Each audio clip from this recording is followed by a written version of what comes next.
নমস্কার বন্ধুরা, উর্ফিজয় লাইফস্টাইলের নতুন একটি ব্লগে আপনাদের সবাইকে স্বাগত জানাই। তো আমরা আজকে গিয়েছিলাম শান্তিপুরের ভুরিভোজ রেস্টুরেন্টে। তো পরিবেশটা এতটা সুন্দর, পুরোটাই পাহাড়ি পরিবেশের মতো, চারিদিকটা সবুজে ঘেরা। আর দেখো, যেমন আর কি পাহাড়ি জায়গায় হয়, ছোট ছোট নদী থাকে, পাশে নালা থাকে, তার উপর দিয়ে ছোট ছোট ব্রিজ, ঠিক তেমনই পরিবেশটা তৈরি করেছে। আর পুরো পরিবেশটাই একদম পাহাড়ের মতন তৈরি করা, বাঁশের আর কি, পুরো ঘরটাই বাঁশের তৈরি করা, বাঁশের টেবিল, বাঁশের চেয়ার। পুরো প্রথমে ঢুকলেই মনে করবেন যেন চলে এসেছি পাহাড়ে। তো আমাদের পরিবেশটা খুবই ভালো লেগেছে। আর দেখো, এখানে সুন্দর বাঁশের কুঞ্চি যেটা হয় সেটার আর কি, দেখো লাইটের যে ডেকোরেশনগুলো করা, সেগুলো ঠিক তেমনভাবেই করা হয়েছে।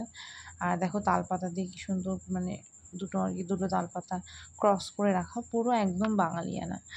তো আমরা চলে এসেছি খাবার দাবারের জন্য। তো দেখো, প্রথমে আর কি আলোচনা হচ্ছে যে কে কী খাবে, কে কী না খাবে। তো লাস্টে ফাইনাল হলো যে ফ্রাইড রাইস, চিলি চিকেন, আর মেনু কার্ড ছাড়াই আর কি ডিসিশন হলো ফ্রাইড রাইস, বৌদি খুব ভালোবাসে আর আমাদের পছন্দ।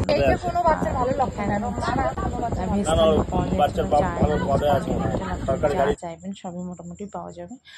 আর এখানের আরেকটা ভালো জিনিস কি বলুন তো, এখানে যে ভেজ থালিটা অর্ডার করা হয়, তো সেটা পুরোপুরি আপনাকে আর কি কাঁসার বাসনে আর কি পরিবেশনটা করা হয়। আপনি যতগুলো পদই নিন, সবটা আপনাকে কাঁসার বাসনে পরিবেশন করা হয়। খেতে চায় না বাইরে এসে, এই জন্য মায়ের জন্য একটা ভেজ থালি, আর আমরা ফ্রায়েড রাইস, চিলি চিকেন, কড়াই পানির, ব্যাস। আর এদিকে আমার ছেলে পাঁপড় খেতে ব্যস্ত। তো আমরা সবাই মিলে খুবই মজা করেছি, খুব সুন্দর খাওয়া দাওয়া। আর সবাই মিলে একসঙ্গে থাকলে একটা অন্যরকমই মজা হয়। তো দেখো, আমরা মোটামুটি খাবার দাবার খাওয়া শুরু করে দিয়েছি, ইতিমধ্যে শেষও করে ফেলেছি। এখন আমাদের আর কি ফিরতে হবে। তো এতটাই টেস্টি ছিল খাবার দাবারগুলো, আমরা সবই মোটামুটি চেটেপুটে খেয়ে নিয়েছি। আর অবশ্যই লাইক, কমেন্ট, শেয়ার করবেন যদি আপনাদের ভিডিওটা ভালো লাগে।